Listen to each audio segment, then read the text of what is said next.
Il me dit, ben, vous faites un syndrome de Raynaud.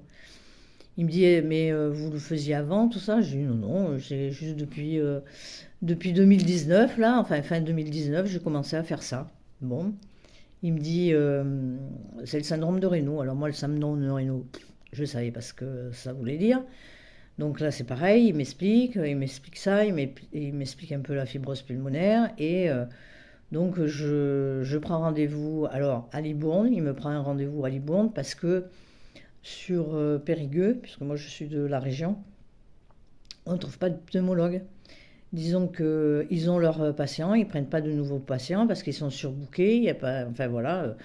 Donc ben, il faut que je cherche ailleurs et là je trouve sur l'hôpital de Libourne. Et donc quand je passe, je vais voir la pneumologue. Là, elle prend mon dossier, elle regarde et puis elle me dit oui, effectivement, c'est bien une fibrose pulmonaire, ne vous inquiétez pas, on va vous prendre en charge, on va la prendre en charge, on va faire en sorte qu'elle évolue pas, on va vous donner un traitement et puis on va surveiller ça de près. Mais je vais vous diriger vers un interniste. Bon, un interniste, je ne sais pas ce que c'est. Donc, et là, elle m'explique que c'est un spécialiste des maladies rares et des maladies auto-immunes rares, d'autres maladies aussi, et que quand il y a plusieurs pathologies, il est là pour pour aider à prendre le bon traitement. Bon, je dis ouais, d'accord, mais je dis mais quoi, maladie quoi Alors il me dit que votre médecin il vous a rien dit. Ben, j'ai dit si, il m'a parlé de deux maladies auto-immunes, mais franchement, j'ai pas retenu les noms et puis enfin voilà quoi.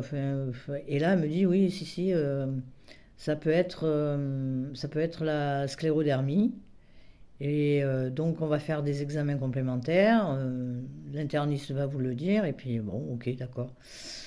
Donc, je note cette fois-ci le nom de la maladie pour essayer de m'en rappeler parce que j'arrive même pas à la prononcer sur le coup. Et je rentre chez moi. J'attends qu'on me convoque pour aller à l'hôpital de Libourne, passer d'autres examens. Et là, ben, l'erreur que je fais, je vais sur Internet, je tape le nom. Donc là, j'ai des informations qui me décrivent la maladie. Ça me fait un peu paniquer. Je tombe sur les forums de gens qui sont malades de cette maladie. Et là, pouh là là, j'éteins mon ordinateur parce que ben, j'ai l'impression que je vais pas tarder à mourir, quoi. Donc ça m'affole complètement. Et là, je reviens voir mon médecin, bon, je lui explique que je vais être convoquée, tout ça, puis je lui dis, je suis